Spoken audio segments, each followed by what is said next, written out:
지난 시간 우리는 하나님의 상급을 살펴봤습니다. 창세기 15장 1절에 처음 상급이라는 단어가 등장을 하죠. 바로 하나님이 아브라함에게 약속하시는 이 장면에서 말입니다. 아브라함아, 두려워하지 말라. 나는 내 방패요 너의 지극히 큰 상급이니라. 하나님은 아브라함에게 상을 약속하셨습니다. 이는 아브라함의 요구가 있었기 때문도 아니고 아브라함이 상을 받을 만한 어떤 기특한 행위를 내놓거나 어떠한 모습을 보였기 때문도 아닙니다. 하나님이 당시 아브라함을 찾은 이유를 잘 한번 보시기 바랍니다. 하나님이 아브라함을 부르시고 하셨던 첫 말씀이 무엇이었습니까? 아브라함아, 두려워하지 말라. 두려워하지 말라는 것이었습니다. 잘 아시다시피 두려움은 죄의 증상이죠. 하나님을 떠난 죄인들이 스스로의 힘으로 해결하지 못하는 그 문제 앞에서 갖게 되는 감정이 여러분 두려움입니다. 하나님이 아브라함에게 두려워하지 말라고 하셨으면 당시 아브라함이 두려움을 가지고 있었다는 뜻입니다. 그러면 그는 어떤 상태였다는 말입니까? 여전히 죄에서 자유하지 못한 상태였다라고 하는 말이 됩니다. 이미 아브라함은 하나님의 살아계심과 역사하심을 여러 사건들을 통해서 수없이 경험했던 인물입니다. 그런데 그런 그가 지금 두려워하고 있습니다. 그러니까 본래라면은 여러분, 아브라함은요, 상이 아니라 벌을 받는 것이 더 적절한 상황인 것입니다. 더욱이 아브라함은 하나님의 백성, 즉 종입니다. 종은 주인을 위해서 사는 존재 아닙니까?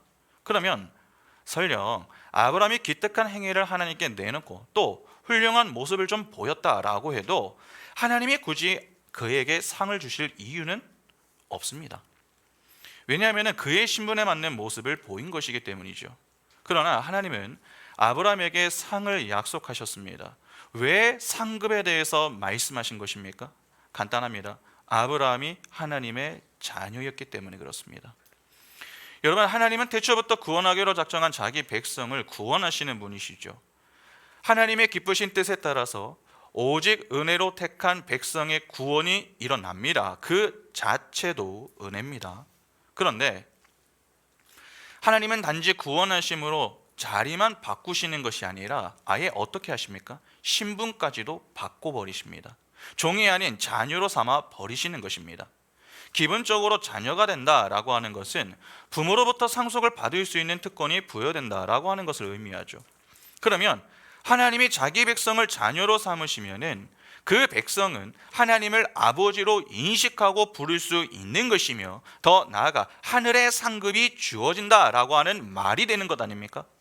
가만히 있어도 상급이 주어지는 것입니다. 그런데 그 아버지가 자녀에게 먼저 상을 약속하십니다. 이는 무슨 뜻이겠습니까? 반드시 그 상을 주겠다는 강한 의지입니다. 그런데 하나님이 주시는 상급을 받기 위해서는 선행되어야 하는 것이 있습니다. 바로 하나님과의 연합입니다. 하나님과 연합이 된다라고 하는 말은 개별성을 차압당하고 집단적인 존재가 된다라고 하는 것을 의미합니다. 왜 하나님과 연합이 되어야 합니까? 하나님이 가지고 계신 것이 무엇이죠? 생명입니다. 그리고 그분은 영으로 존재하는 분이십니다. 그러면 그분과 연합하지 않은 자는 어떠한 상태인 것입니까? 생명이 없는 육적 존재의 상태인 것입니다. 육적 존재란 우리 눈에는 살아있는 것 같은데 실상은 죽은 존재를 의미합니다. 여러분, 인간과 짐승의 차이가 무엇입니까? 인간과 짐승. 인간이나 짐승이나 모두 흙으로 지어진 것 아닙니까? 그러니까 재료는 똑같습니다. 그러나 하나님의 생기는 누구에게만 주어집니까? 인간에게만 주어집니다. 생기가 없다고 동물들이 움직이지 않았던 게 아닙니다. 움직였습니다. 그러나 하나님의 생명력을 갖고 있지는 않았습니다. 그것이 바로 죽은 것입니다. 그런데 인간은 어떻습니까? 하나님이 그분의 모양과 형상으로 지은 인간에게는 생기를 주심으로 생령이 되게 하셨습니다. 이는 영적인 존재로 하나님과 연합할 수 있게 하셨다라고 하는 말입니다. 하나님이 떠나면 인간 역시 죽은 흙에 불과합니다. 그래서 다윗이 여러분 밧세바를 범하고서 회개를 할 때에 시편 51편이죠. 눈물로 간절하게 간구했었던 내용이 무엇입니까? 하나님, 저를 떠나지 마십시오. 성령을 거두지 말라는 것이었습니다. 왜 다윗이 이를 두고서 그렇게 애절하게 기도합니까? 하나님이 아니면 자신은 그냥 티끌에 불과하다라고 하는 것을 그가 너무나도 잘 알았기 때문에 그렇습니다. 여러분, 하나님 안에서 하나님과 연합된 자만이 영적인 상태가 되는 것이고, 그런 자들이 하나님의 생명력을 갖고 있는 자들이기 때문에 산자다, 그렇게 부르는 것입니다. 그렇게 산자에게 하나님의 상급이 의미가 생기는 것이죠. 인간에게 생명보다 귀한 것이 있습니까? 없습니다. 그러니까 하나님은 자기 백성에게 최고의 상을 약속해 주시는 것입니다. 그런데 이를 필사적으로 막는 존재가 있습니다. 바로 공중의 권세 잡은 사단의 세력입니다. 마귀는 유혹과 시험을 통해서 어떻게든 하나님이 주시는 상급을 받지 못하도록 공격을 하려고 합니다. 그래서 하나님이 택한 자기 백성의 삶에 개입을 하셔서 방패가 되어 주시는 것이죠. 그러니까 하나님이 아브라함에게 하시는 말씀은 우리가 다른 상급을 기대하는 자리로 가지 못하도록 막으시겠다는 하나님의 강력한 의지를 천명하시는 것입니다. 오직 하나님이 주시는 상급을 받는 자리, 곧 영광의 자리, 생명의 자리로 인도하시겠다라고 말씀을 주신 것이죠. 결국 하나님이 하나님 자신을 상으로 주시겠다라고 하는 이 약속은 절대로 아브라함을 가만히 내버려 두지 않으시겠다는 말씀입니다. 그러니까 아브라함아, 내가 너의 인생을 책임질 거니까 두려워하지 마. 너는 내 것이다. 나만 바라보고 담대하게 나만 따르면 된다. 그렇게 말씀을 주셨던 것입니다. 이 약속은 당시 아브라함의 인생에 큰 위로가 되기 충분한 내용입니다. 이렇게 하나님은 다시 한번 아브라함의 인생에 찾아가서 그를 위로하시며 복의 약속을 주셨습니다. 그런데 오늘 본문을 보면 어떻습니까? 이전과 달리 아브라함이 좀 튕기는 모습을 보입니다. 본문 한번 볼까요? 창세기 15장 2절부터 6절 보시면, 아브라함이 이르되 주 여호와여, 무엇을 내게 주시려 하나이까? 나는 자식이 없사오니 나의 상속자는 이 다메섹 사람 엘리에셀이니이다. 아브라함이 또 이르되 주께서 내게 씨를 주지 아니하셨으니 내 집에서 길린 자가 내 상속자가 될 것이니이다. 여호와의 말씀이 그에게 임하여 이르시되 그 사람이 내 상속자가 아니라 내 몸에서 날 자가 내 상속자가 되리라 하시고, 그를 이끌고 밖으로 나가 이르시되 하늘을 우러러 무뼈를 셀 수 있나 보라. 또 그에게 이르시되 내 자손이 이와 같으리라. 아브라함이 여호와를 믿으니 여호와께서 이를 그의 의로 여기시고. 하나님이 아브라함에게 내가 너의 방패요 지극히 큰 상급이다, 그렇게 말씀을 하시자 이에 아브라함이 뭐라고 합니까? 주 여호와여, 무엇을 내게 주시려 하나이까? 그렇게 반문을 합니다. 여러분, 2절에 나오는 나의 주가 바로 우리가 잘 아는 아도나이인데 구약 성경에 처음 등장하고 있습니다. 지금까지 하나님과 아브라함의 이야기를 이렇게 보면은 주로 하나님이 일방적으로 아브라함에게 말씀을 하셨지 아브라함과 대화를 한 적은 없습니다. 이번이 처음입니다. 그러니까 상당히 의미가 있는 장면인 것이죠. 그런데 아브라함의 태도가 조금 삐딱하죠. 네, 하나님, 제가 하나님을 믿습니다. 감사합니다. 그러한 반응이 아닙니다. 그래서 주님이 뭘 주신 겁니까? 그렇게 항변하는 것입니다. 여러분, 이 질문은 소돔 왕과의 대화와 좀 관련이 있습니다. 창세기 14장 21절을 보시면 소돔 왕이 아브라함에게 이르되 사람은 내게 보내고 물품은 내가 가지라. 여기 보면은 소돔 왕이 아브라함에게 전리품을 내가 취해라, 그렇게 제안을 합니다. 그때 아브라함은 매우 당당하게 아니다, 그렇게 이야기했습니다. 그런데 지금은 어떻습니까? 하나님, 저에게 뭘 주시긴 주실 겁니까? 그렇게 서운함 가득한 그러한 모습으로 하나님께 질문을 던집니다. 이는 아브라함이 진짜 기대하는 마음으로 물은 게 아닙니다. 다시 말해서 기쁨과 감사의 마음으로 반응한 것이 아니라는 말입니다. 하나님이 주시는 모든 것이 자신에게 아무 소용이 없는데 무엇을 주겠다는 말입니까? 그러한 부정적인 반응으로 던진 질문입니다. 아브라함이 이렇게 부정적인 반응을 보인 이유가 그 밑에 3절에 나오죠. 그 이유가 무엇입니까? 내게 씨를 주지 아니하셨으니. 바로 이 때문입니다. 보통 자녀가 없다, 무자하다라고 해당하는 이 히브리어 단어는 아카르입니다. 그러나 아브라함이 사용한 이 단어는 아카르가 아닙니다. 아릴입니다. 이 단어가 사용된 곳 한번 보겠습니다. 레위기 20장 20절과 21절 보시면 누구든지 그의 숙모와 동침하면 그의 숙부의 하체를 범함이니 그들은 그들의 죄를 담당하여 자식이 없이 죽으리라. 누구든지 그의 형제의 아내를 데리고 살면 더러운 일이라. 그가 그의 형제의 하체를 범함이니 그들에게 자식이 없으리라. 예레미야 22장 24절부터 30절 보시면 여호와의 말씀이니라. 나의 삶으로 맹세하노니 유다와 여호야김의 아들 고니야가 나의 오른손에 인장 반지라 할지라도 내가 빼서 내 생명을 찾는 자의 손과 내가 두려워하는 자의 손 곧 바벨론의 왕 느부갓네살의 손과 갈대아인의 손에 줄 것이라. 내가 너와 너를 낳은 어머니를 너희가 나지 아니한 다른 지방으로 쫓아내리니 너희가 거기에서 죽으리라. 그들이 그들의 마음에 돌아오기를 사모하는 땅에 돌아오지 못하리라. 이 사람 고니야는 천하고 깨진 그릇이냐 좋아하지 아니하는 그릇이냐 어찌하여 그와 그의 자손이 쫓겨나서 알지 못하는 땅에 들어가는고. 땅이여 땅이여 땅이여 여호와의 말을 들을지니라. 여호와께서 이와 같이 말씀하시니라. 너희는 이 사람이 자식이 없겠고 그의 평생 동안 형통하지 못할 자라 기록하라. 이는 그의 자손 중 형통하여 다윗의 왕위에 앉아 유다를 다스릴 사람이 다시는 없을 것임이라 하시니라. 여기 보면 레위기나 예레미야의 기사에 모두 자식이 없다라고 하는 내용이 나옵니다. 여기에 해당하는 단어가 바로 이 아릴입니다. 아릴이.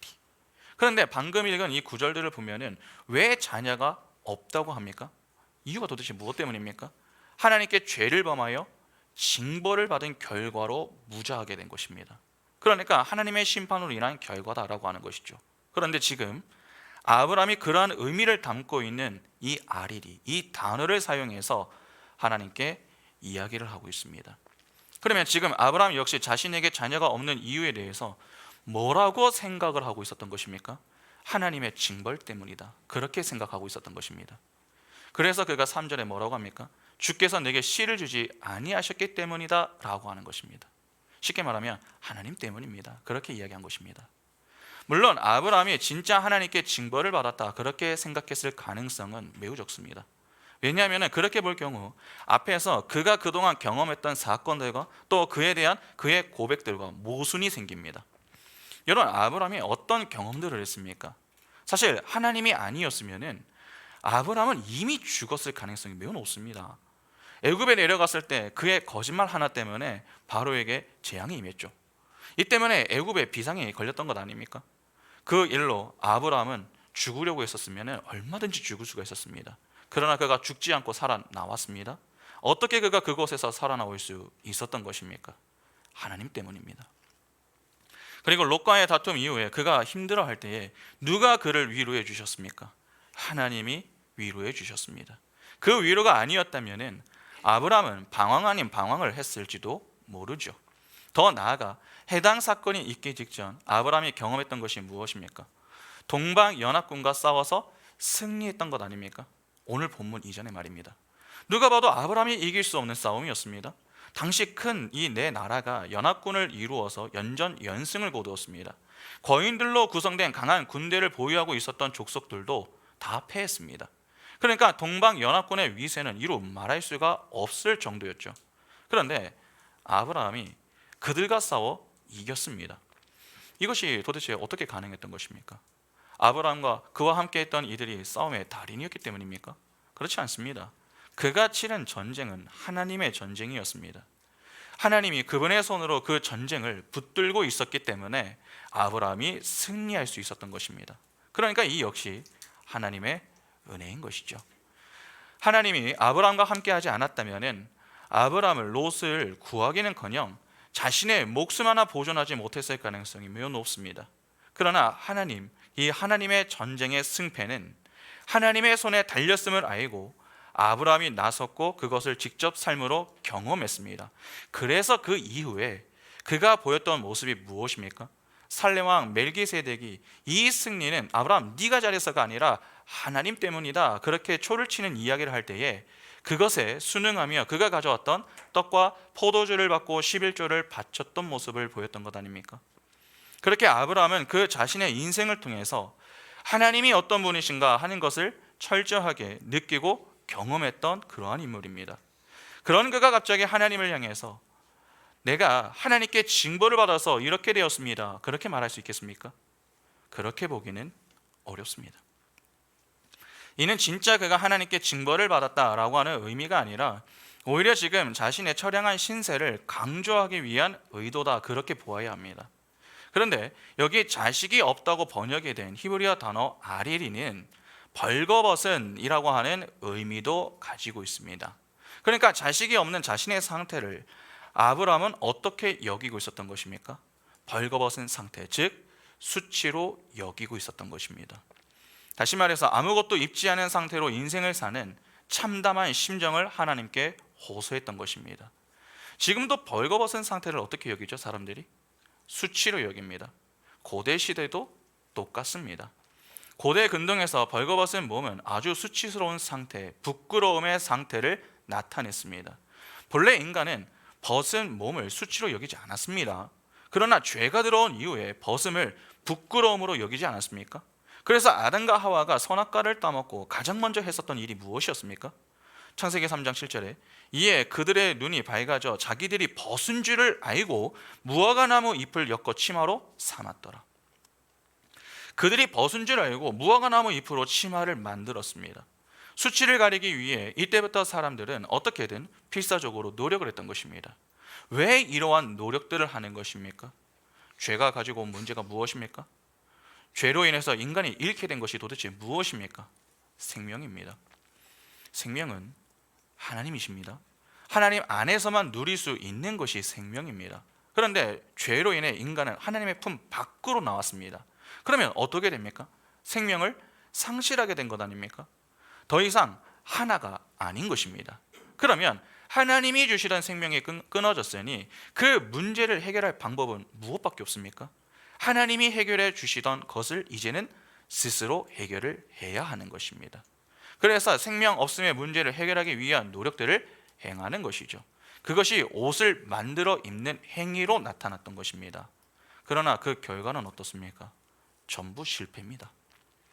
하나님이 아니면 진정한 생명은 누릴 수 없음을 보여주는 것입니다. 그래서 나중에 하나님이 그들을 위하여 친히 옷을 따로 입혀주시죠. 하나님에 의해서 하나님의 백성이 입게 되는 옷, 그 옷이 무엇입니까? 예수 그리스도라는 옷입니다.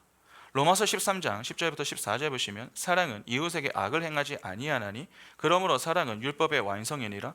또한 너희가 이 시기를 알거니와 자다가 깰 때가 벌써 되었으니 이는 이제 우리의 구원이 처음 믿을 때보다 가까웠습니다. 밤이 깊고 낮이 가까웠으니 그러므로 우리가 어둠의 일을 벗고 빛의 갑옷을 입자. 낮에와 같이 단정히 행하고 방탕하거나 술 취하지 말며 음란하거나 호색하지 말며 다투거나 시기하지 말고 오직 주 예수 그리스도로 옷 입고 정욕을 위하여 육신의 일을 도모하지 말라. 갈라디아서 3장 27절과 28절에 누구든지 그리스도와 합하기 위하여 세례를 받은 자는 그리스도로 옷 입었느니라. 너희는 유대인이나 헬라인이나 종이나 자유인이나 남자나 여자나 다 그리스도 예수 안에서 하나이니라. 예수는 의인입니다. 의인은 선하고 거룩함이죠. 거룩이라고 하는 이 말은 여러분 깨끗함을 의미합니다. 그래서 성경은 교회가 입는 그 옷에 대해서 예수 그리스도라는 옷이라고 표현하기도 하지만 깨끗한 세마포 옷이라고 표현하기도 합니다. 요한계시록 19장 7절과 8절 보시면 우리가 즐거워하고 크게 기뻐하며 그에게 영광을 돌리세 어린 양의 혼인 기약에 이르렀고 그의 아내가 자신을 준비하였으므로 그에게 빛나고 깨끗한 세마포 옷을 입도록 허락하셨으니 이 세마포 옷은 성도들의 옳은 행실이로다 하더라. 그러니까 우리는 하나님의 은혜로 인해서 예수 그리스도라는 깨끗하고 정결한 의의 옷을 입게 되는 것입니다. 예수 안에 생명이 있습니다. 그러면 우리는 그 옷을 입으면서 무엇을 갖게 되는 것입니까? 자연스럽게 생명을 갖게 되는 것이죠. 예수 안에서 예수와 함께 연합한 존재인 우리는 예수와 하나이기 때문에 그분이 가지고 계신 생명을 받아 누리게 되는 것입니다. 그렇게 생명을 갖고 있는 자들은 수치와 부끄러움을 느끼지 않습니다. 그러나 그렇지 않은 자들은 어떻겠습니까? 수치와 부끄러움을 느낍니다. 지금 이 말씀을 드리는 이유가 있습니다. 고대 시대의 벌거벗음은 수치요 부끄러움의 상태를 나타낸다라고 말씀을 드렸습니다. 당시 사람들은 남자와 가정의 씨를 생명이라고 여겼습니다.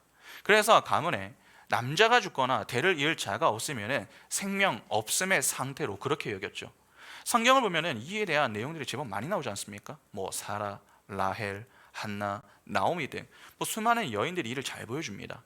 그러면 당연히 자녀를 낳지 못하는 문제, 즉 자식이 없어서 대를 잇지 못하는 건 역시 어떤 문제가 되는 것입니까? 생명 없음의 문제가 되는 것입니다. 생명을 잃으면 여러분, 인간은 어떻게 됩니까? 시체가 됩니다. 시체에게 무슨 희망이 있습니까? 없습니다. 그러니까 지금 아브라함은 살아도 산 것이 아닌 상태에 놓여 있는 것입니다. 다시 말해서 자신은 지금 생명 없음의 상태에 있다, 그렇게 이야기를 했던 것이죠. 분명 하나님은 아브라함에게 찾아와 내가 너의 방패다, 그렇게 말씀해 주셨습니다. 방패는 그의 수치를 가려주고 보호해주는 그러한 역할을 하는 것 아닙니까? 그리고 하나님은 그에게 내가 너의 큰 상급이다, 그렇게 말씀하셨습니다.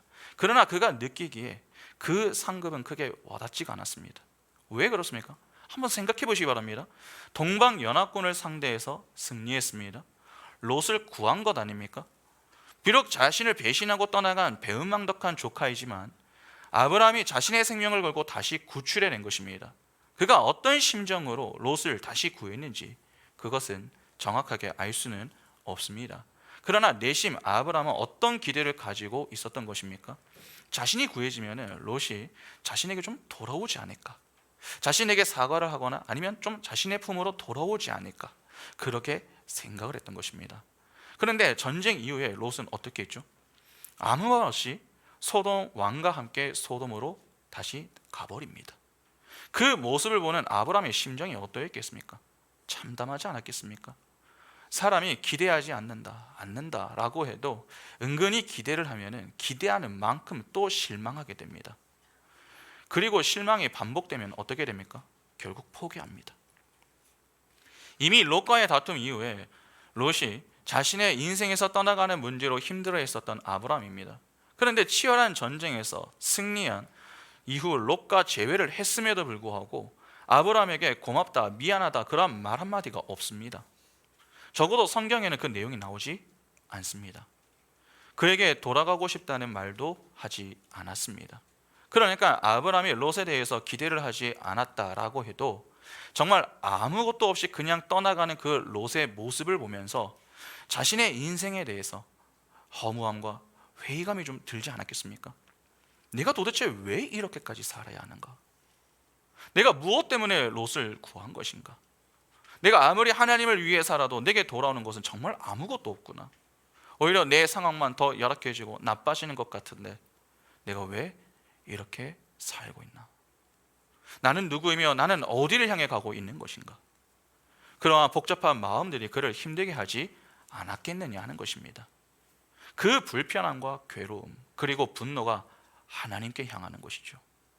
그러니까 지금 하나님이 그를 위로하기 위해서 찾아와 아브라함아, 두려워하지 말라, 내가 너의 방패요 너의 큰 상급이다, 그렇게 말씀하셔도 여러분, 아브라함에게는요 들리지 않습니다. 오히려 이미 지친 상태고 감정에 복받쳐 있는 그러한 상태인 아브라함에게 그러한 말씀은 은혜와 감사의 자리가 아닌 더 큰 분노의 자리로 몰고 갈 뿐이었습니다. 만일 롯은 떠났어도 아브라함이 돌아갔을 때 갑자기 사라가 막 찾아와서 저 임신했어요, 그렇게 임신 소식을 전해줬다면 아마도 아브라함이 이렇게까지 반응하지는 않았을지도 모릅니다. 그러나 그의 현실은 어떻습니까? 롯은 또 떠났습니다. 사라는 여전히 불임의 상태입니다. 아이는 점점 갖기 어려워 보이고 동방연합군의 재침공의 문제는 자꾸 그를 움츠리게 만들고 롯으로 인한 상처는 배가 됐습니다. 하나님을 위해 살았는데 그의 뜻대로 풀리는 게 없습니다. 단 하나도 없습니다. 이에 아브라함이 자신의 답답함과 속상함을 하나님께 토로하는 것이죠. 하나님을 위해 열심히 살았는데 저는 아직도 자식이 없습니다. 이것이 벌거벗은 상태로 사는 것이죠. 저에게 너무 잔인한 것 아닙니까? 그렇게 그의 답답함을 주께서 내게 씨를 주지 아니하셨다, 그렇게 표현한 것입니다. 지금 아브라함이 이러한 격한 반응을 보이는 것은 단연 롯 때문이라고 볼 수 있습니다. 롯에 대한 실망이 지금 분노로 표출되고 있는 것입니다. 그래서 아브라함이 이후 뭐라고 합니까? 이제 자신의 후계자는 다메섹 사람 엘리에셀이다, 그렇게 이야기를 합니다. 이 말은 이제 롯을 포기하겠다는 말 아닙니까? 롯에 대한 미련을 완전히 거두겠다는 것입니다. 여기까지는 하나님이 기대하시는 모습이 맞습니다. 사실 아브라함의 인생에서 롯을 떼어 놓은 분이 누구죠? 하나님입니다. 인간적인 기대와 미련을 가지고 있으면은 그만큼 하나님을 신뢰하지 못합니다. 하나님을 온전히 붙들지 못한다는 것이죠. 그래서 하나님이 의도적으로 롯을 떠나게 만드신 것입니다. 그러니까 아브라함이 롯에 대한 미련을 버리는 것은 긍정적인 모습이 맞습니다. 그러나 문제는 그 다음이죠. 단지 롯을 상속자로 여기는 것을 포기한다, 여기에서 그치는 게 아니라 그에 대한 대안으로 아브라함이 생각하고 있는 것이 무엇입니까? 다메섹 사람 엘리에셀을 상속자로 삼겠다는 것입니다. 성경은 그냥 엘리에셀이라고 하지 않았습니다. 다메섹 사람 엘리에셀이라고 했습니다. 여러분 좀 이상하지 않으십니까? 왜 많고 많은 사람 중에서 다메섹 사람 엘리에셀입니까? 모세는 굳이 다메섹이라고 하는 이 지명을 넣어놨습니다. 아브라함에게는 양자로 삼을 수 있는 사람이 많습니다. 그의 집에서 태어나 훈련받은 이들이 얼마나 많습니까? 그러면 그 중에서 한 사람을 택하는 게 맞는 것 아닙니까?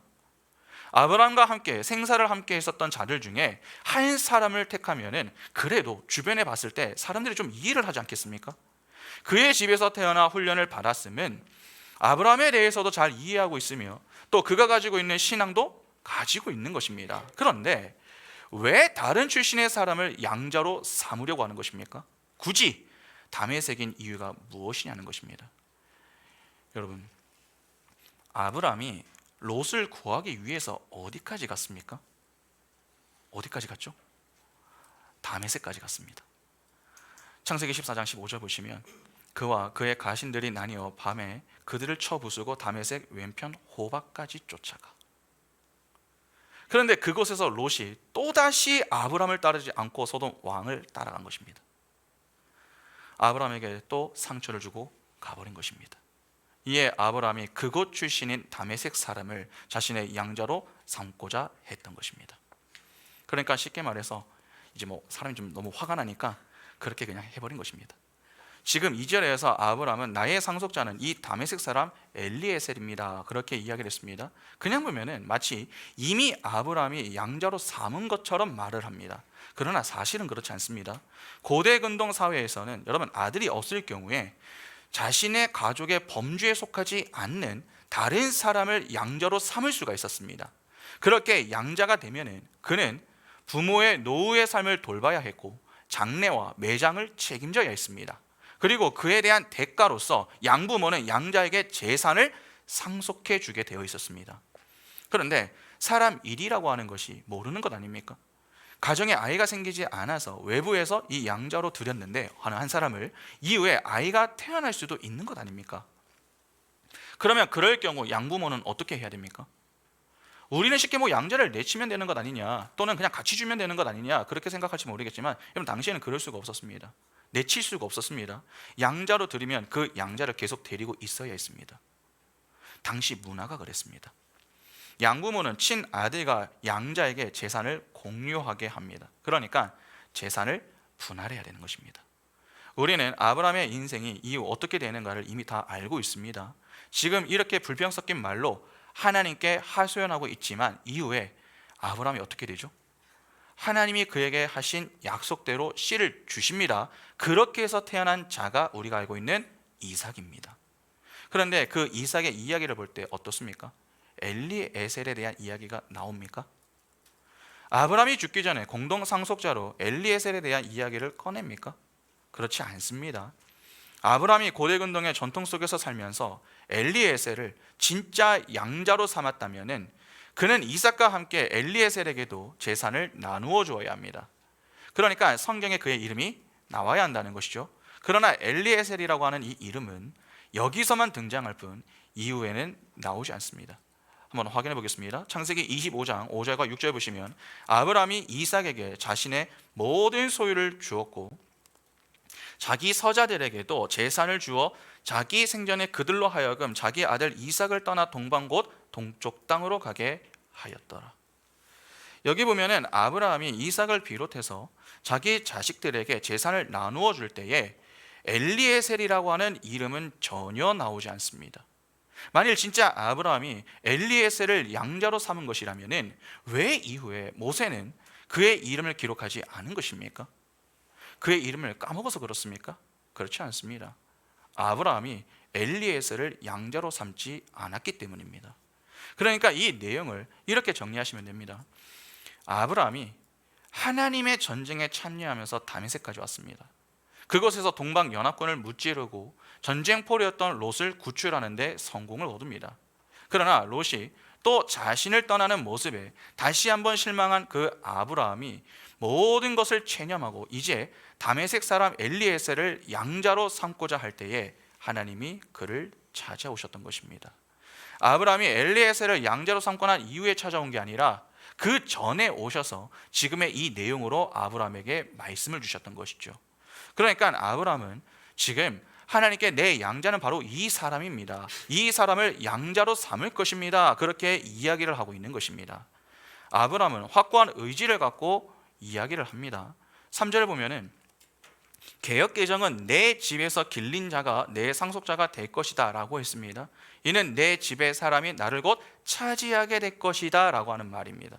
이는 2절과 충돌하는 그러한 내용이 아니라 지금 자신이 양자로 삼으려고 하는 이 엘리에셀이 자신의 대를 이을 양자가 되어서 자기를 대신할 것이다 라고 하는 말입니다.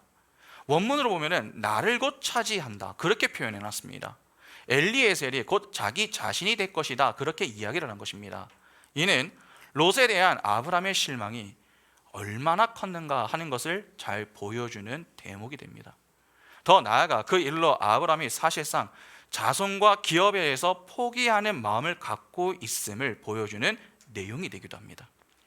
아브라함이 엘리에셀을 양자로 삼는다라고 하는 것은 곧 이제는 자손과 기업에 대해서 더는 기대하지 않겠다고 하는 선언이 되는 것이죠.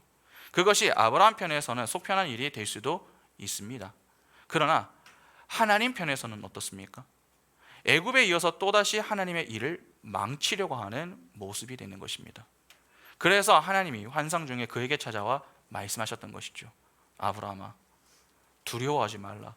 나는 너의 방패요 너의 지극히 큰 상급이다 라고 말입니다. 지금 이 흐름이 어떻게 이어지고 있는지 조금 이해가 되십니까? 그동안 아브라함이 신앙적으로 많이 성숙하고 성장했다라고 하지만 여전히 연약하고 부족한 모습을 여기서 확인할 수 있는 것입니다. 전에 어떤 짧은 영상을 하나 본 게 있습니다. 어떤 프로그램에 한 젊은 여성이 나왔는데 나갈 준비를 마치고서 심호흡을 크게 하면서 이 복층 2층에서 1층으로 내려왔습니다. 그런데 그곳에 헤어진 전 남자친구가 이제 있었습니다. 이에 이 여성이 서둘러 가지고 막 재빨리 2층으로 올라가는데 올라가자마자 하염없이 눈물을 흘립니다. 그리고 나서 이후에 이렇게 이야기합니다. 이제는 정말 괜찮아졌다고 생각했는데 그게 아니었나 봐. 잠시 그 전 남자친구의 얼굴을 본 일 그 하나 때문에 그동안 당당하게 지냈었던 그 모든 모습이 다 사라진 것입니다. 그 여성이 충격을 받은 것은 바로 그러한 자신의 모습이었던 것이죠.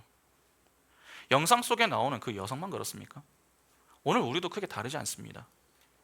우리도 이렇게 저렇게 괜찮아, 괜찮아, 괜찮아를 외치며 지내지만 작은 문제 하나에 무너져서 헤어나오지 못하는 모습들이 얼마나 많습니까?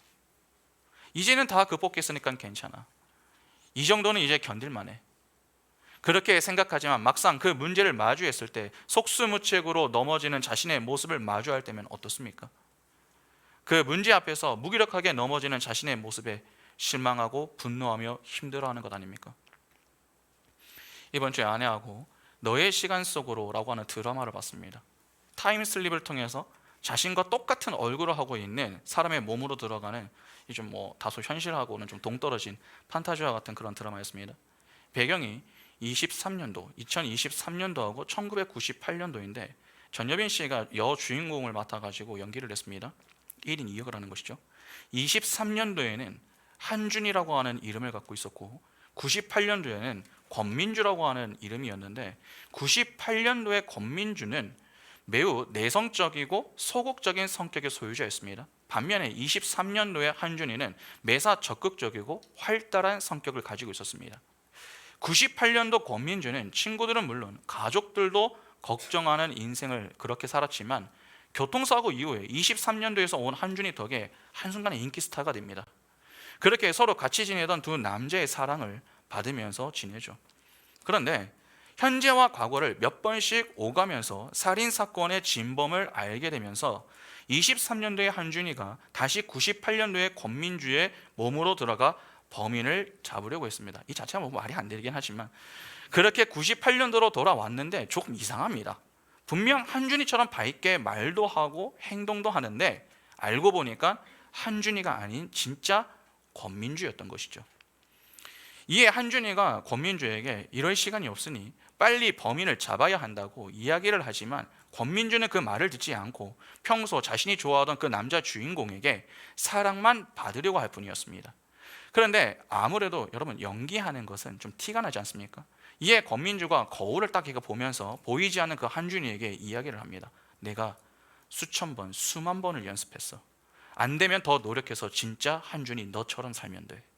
그렇게 이야기를 하며 한준이 흉내를 내서 사람들의 인정을 받고자 했습니다. 그러나 나중에 관심과 사랑을 받고 싶었던 그 남자 주인공이 이를 알게 되고 관계를 끊게 되니까 이에 또다시 사람들에게 버림을 받았다 그렇게 생각을 해서 자신은 이 세상에 살 가치가 없는 존재다 그렇게 여기면서 결국 목숨을 끊으려고 시도합니다. 저는 모든 사람들에게 인정을 받지 못하며 지냈던 그 과거의 문제 앞에서 또다시 무너지자 결국 이성을 잃고 목숨을 끊고자 했던 것이죠. 이렇게 자신의 문제를 극복해 보겠다고 끝없이 노력하지만 실패를 반복할 때에 그 실패하는 자신의 모습에 실망하며 분노하고 자신의 목숨을 끊어서라도 자신의 인기와 자존심을 챙기려고 하는 것이 여러분 죄로 타락한 아담들의 모습인 것입니다. 그러면 지금 아브라함의 모습은 전혀 이상한 것이 아니죠. 잘 아시다시피 그의 인생의 가장 치명적인 약점은 롯이었습니다. 자녀가 없었기 때문에 롯에게 거는 기대가 컸습니다. 기대가 클수록 실망도 큽니다. 그래서 롯이 떠났을 때에 하나님이 그를 위로해 주셨던 것 아닙니까? 그렇게 하나님의 위로를 받으며 아브라함이 다시 일어났습니다. 그리고 순종의 행진을 이어나가며 하나님의 전쟁에 참여하여 지금까지 경험하지 못한 놀라운 하나님의 역사를 바라봤습니다.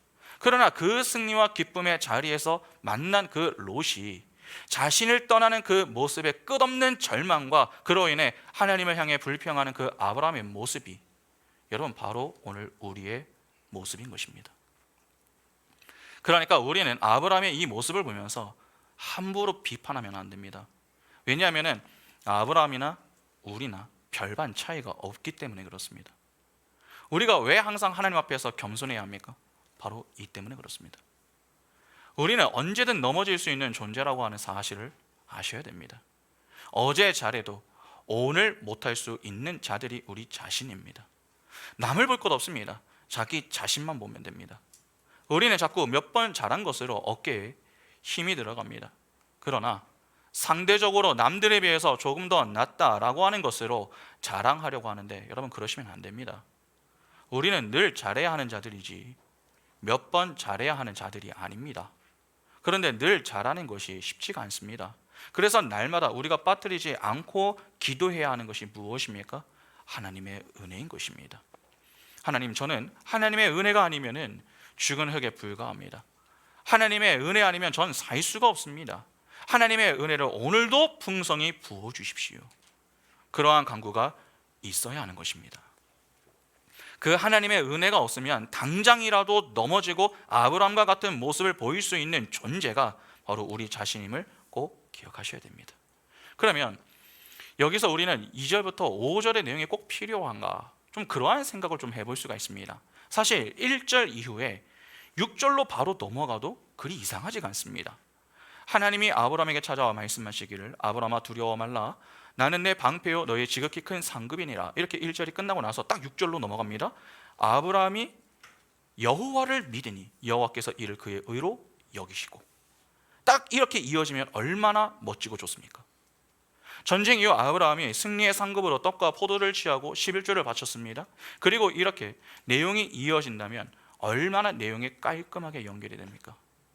그러면 아브라함의 신앙이 날로 이렇게 성장하고 성숙해 가는구나, 또 이렇게 하나님의 칭찬을 받으며 지내는구나, 그렇게 생각하기 좋지 않겠습니까?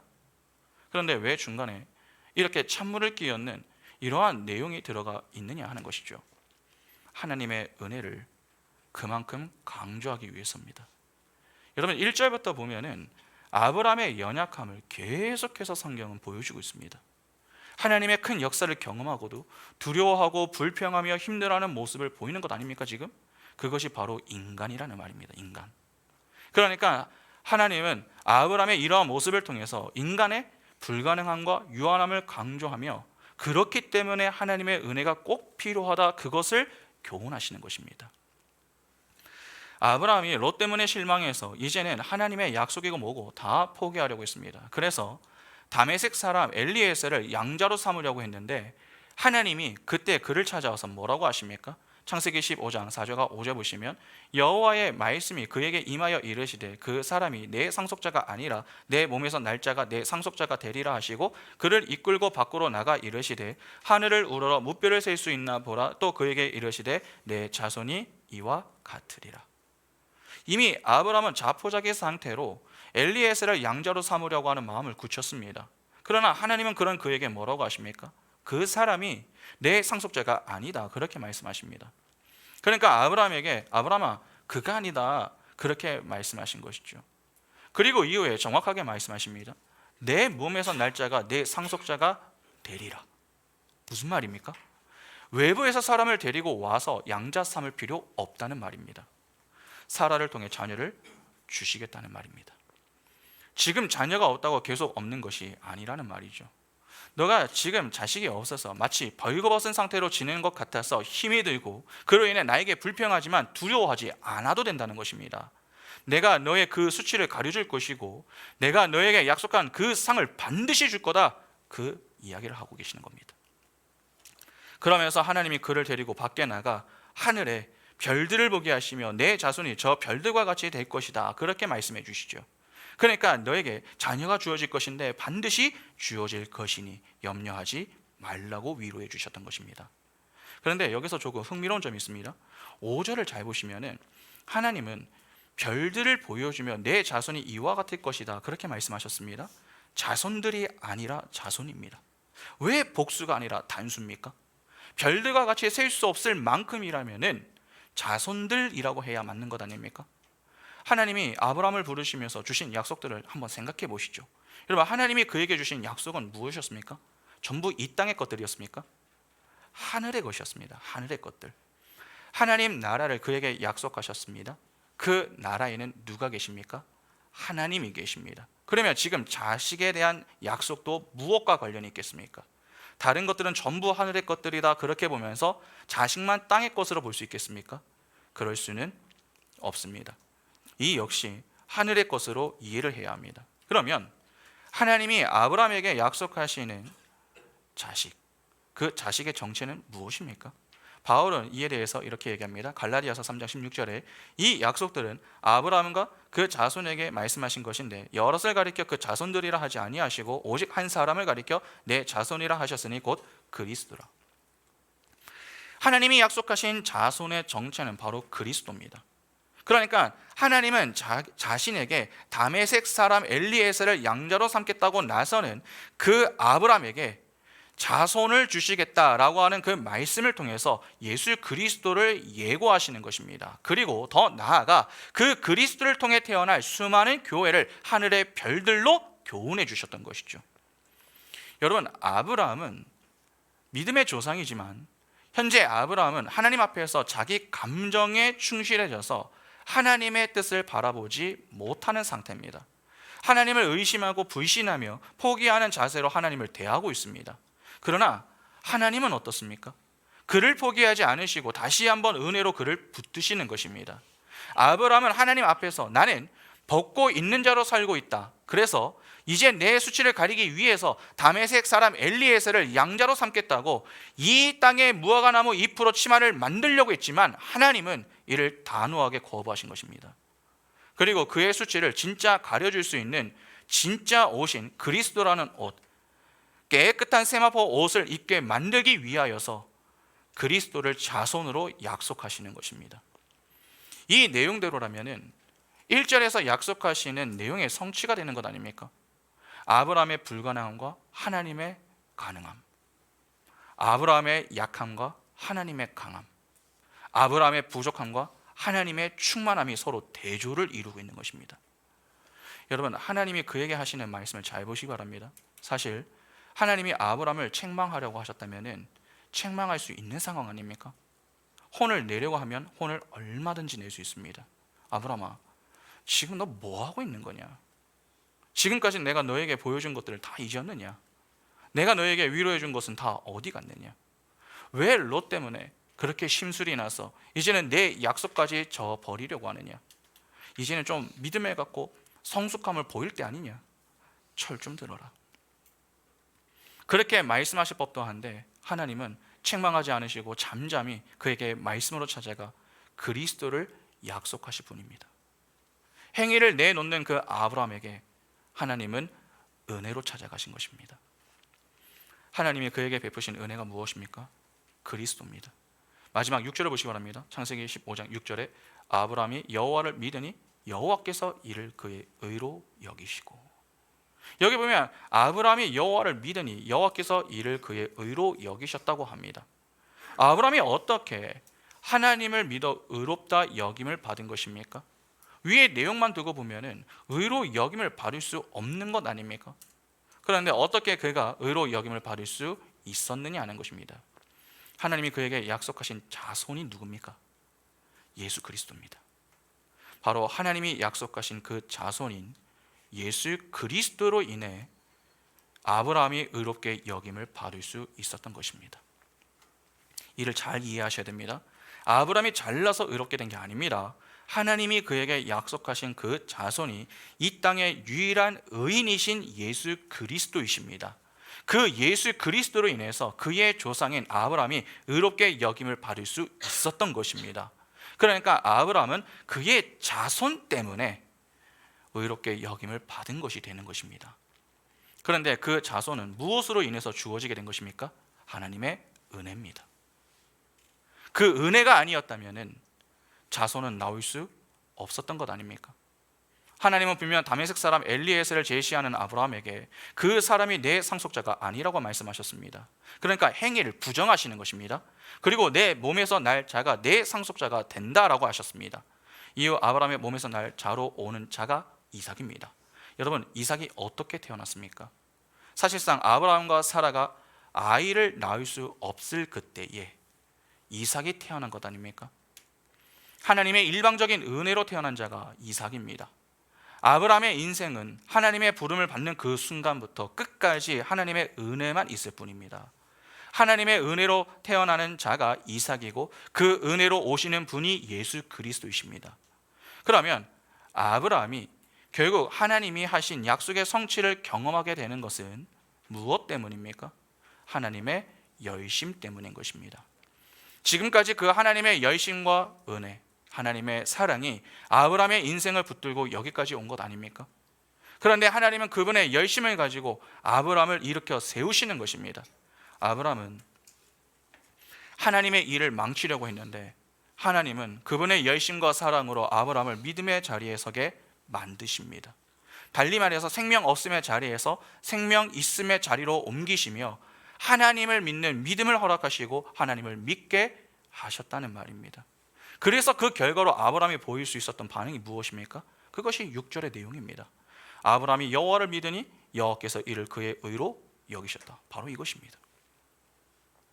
도대체 아브라함이 어떻게 하나님을 믿은 것입니까? 아브라함을 포기하지 않으시는 하나님의 열심 때문입니다. 자기 백성을 위하여 쉬지 않으시는 그 하나님의 열심 때문에, 하나님을 믿을 수 있도록 믿음을 주시는 그 하나님의 은혜 때문에, 절대로 자기 자녀를 포기하지 않으시는 그 하나님의 사랑 때문에 아브라함이 하나님을 믿을 수 있었던 것입니다. 하나님이 아니었으면 아브라함은 여호와를 믿을 수가 없었습니다. 그래서 믿음의 출발은 인간이 아닌 하나님인 것입니다. 하나님이 우리에게 믿음을 주셔서 그에 대한 반응으로 하나님을 믿게 되는 것입니다. 그러니까 모든 것을 하나님이 다 홀로 이루신 것입니다. 그런데 우리를 하나님이 다 하시고도 하나님이 뭐라고 하십니까? 이를 그의 의로 여기셨다고 하죠. 네가 믿었다. 그렇게 말씀해 주시며 우리를 의롭다고 여겨주십니다. 이것이 은혜가 아니면 도대체 무엇입니까? 로마서 4장 1절부터 보시면 그런즉 육신으로 우리 조상인 아브라함이 무엇을 얻었다 하리요? 만일 아브라함이 행위로서 의롭다 하심을 받았으면 자랑할 것이 있으려니와 하나님 앞에서는 없느니라. 성경이 무엇을 말하느냐? 아브라함이 하나님을 믿음에 그것이 그에게 의로 여겨진 바 되었느니라.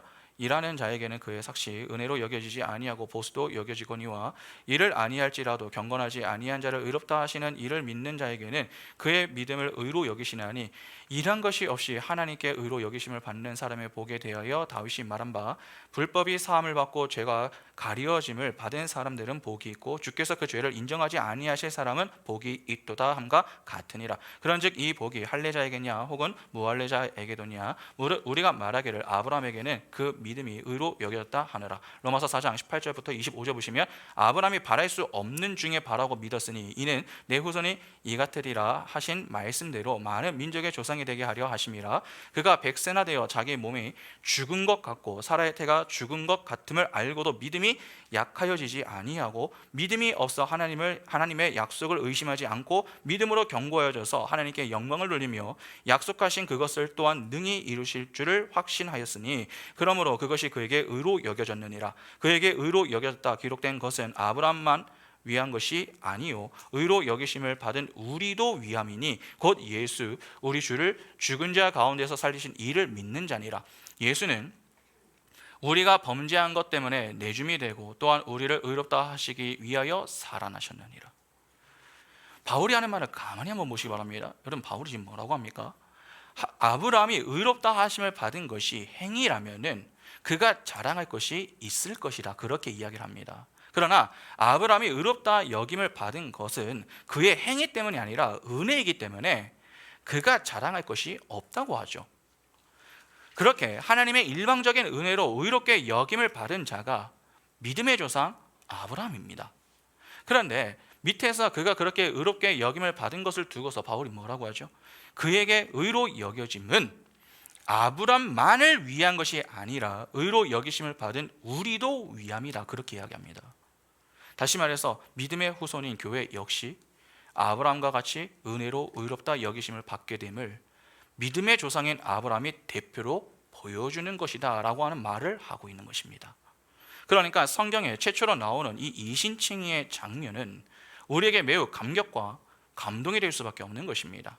왜냐하면 아브라함의 이야기가 곧 누구의 이야기이기 때문에 그렇습니까? 우리의 이야기가 되기 때문에 그렇습니다. 여전히 많은 분들이 아브라함을 우리와는 다른 영웅처럼 보려고 합니다. 그러나 그렇게 보시면 안 됩니다.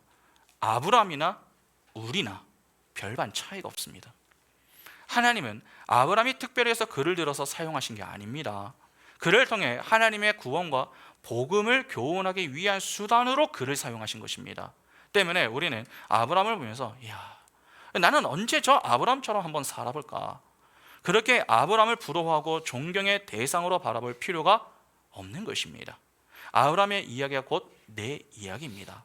그러니까 오늘 본문에 나오는 이 아브라함의 이야기를 내 이야기로 봐야지 나와 상관없는 이야기로 보게 되면 자꾸 우리는 하나님을 오해하게 되는 것입니다. 아닙니다.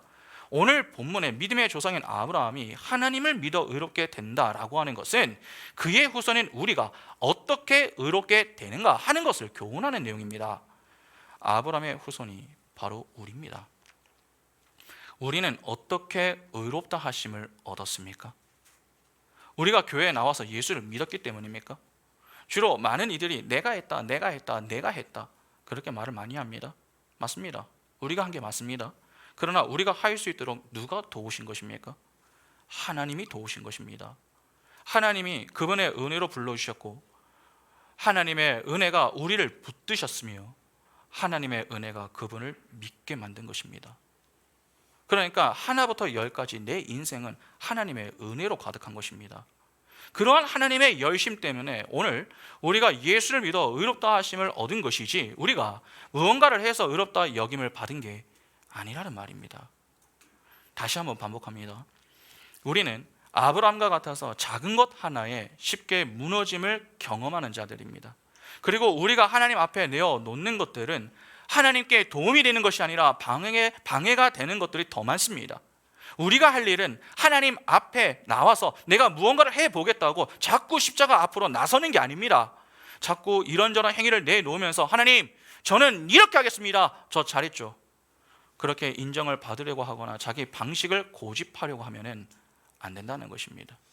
우리가 할 일은 하나님이 그분의 열심을 가지고 우리 인생에 찾아오셔서 때를 따라 도우시는 하나님의 은혜로 함께 하심에 감사하며 하나님의 약속을 신실히 붙드는 것입니다.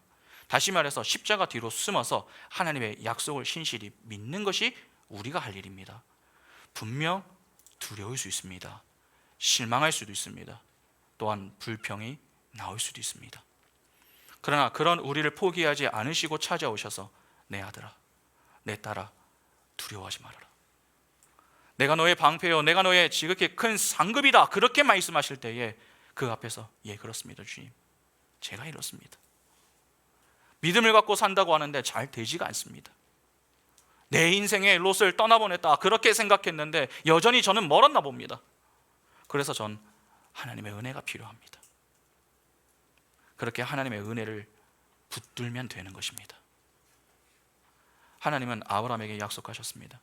너의 몸에서 날 자가 내 상속자가 되리라. 그 약속에 따라 오신 분이 예수 그리스도이십니다. 여러분, 하나님은 거짓말하시는 분이 아닙니다. 그분은 약속에 신실하신 분이십니다. 오늘 우리는 왜 두려워하고 있습니까?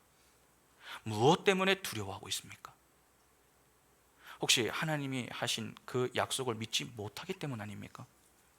하나님보다 세상을 크게 보고 있기 때문은 아닙니까? 믿음의 눈을 열고 쉬지 않으시고 택한 자기 백성의 구원과 거룩, 그리고 영적 성장과 성숙을 위하여서 일하시는 하나님, 그렇게 끝내 약속의 성취를 이루시는 그 하나님만 바라보시기 바랍니다. 그리하여 자꾸 엉뚱한 열심을 하나님 앞에 내어놓으면서 하나님과 자꾸 기싸움하는 그러한 인생이 아니라 하나님의 열심과 은혜에 감사하며 우리의 힘이 되신 여호와, 우리의 방패가 되신 여호와, 우리의 상급이 되시는 그 여호와 하나님만 소망함으로 여호와를 믿고 의로 여김받는 복된 인생, 그 인생의 주인공들이 다 될 수 있기를 간절히 소망합니다. 함께 찬양하겠습니다.